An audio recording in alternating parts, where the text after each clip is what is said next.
वैजापूर तालुक्यातील वडजी शिवारात शेतात मोठ्या प्रमाणात घातक रसायने मिळून आल्याचा धक्कादायक प्रकार उघडकीस आला आहे. महसूल पोलीस प्रशासन व महाराष्ट्र प्रदूषण नियंत्रण मंडळ यांच्या पथकाने संयुक्त पाहणी केली. या पाहणी दरम्यान तब्बल 175 रासायनिक ड्रम, 150 ते 200 पावडरच्या गोण्या आणि सुमारे 10 ते 12 टन तेलकट रासायनिक पदार्थ आढळून आला.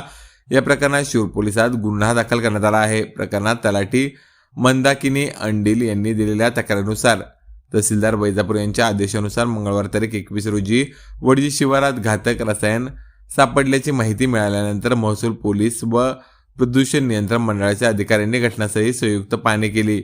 यावेळी गट क्रमांक 131 मधील शेतात असह्य दुर्गंध येणारे रासायनिक ड्रम, पावडरच्या गोण्या आणि नाल्यात टाकलेली काळसर तेलकट रसायन पदार्थ आढळून आला.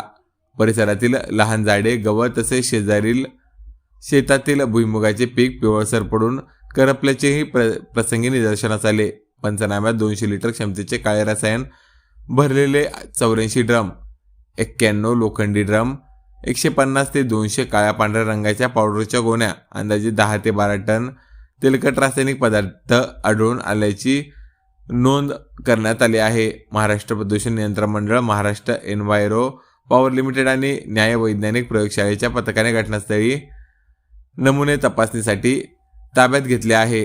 प्राथमिक चौकशीत हे शेत भैया मेहमूद शेख यांच्या मालकीचे असल्याचे निष्पन्न झाले. तसेच त्याचे नातेवाईक नयमुद्दीन शेख राहणार छत्रपती संभाजीनगर यांनी TS08 UB 5666 व TS02 UC 2805 या वाहनांसह इतर वाहनांच्या मदतीने शासनाची कोणतीही परवानगी न घेता घातक रासायनिक पावडर आणि दूषित माती शेतात आणून टाकल्याची माहिती तपासात समोर आली आहे. या प्रकरणामुळे परिसरातील नागरिक, जनावरे आणि पर्यावरणाला गंभीर धोका निर्माण होण्याची शक्यता असून दुर्गंधी व रोगराई पसरण्याचा धोकाही व्यक्त करण्यात आला.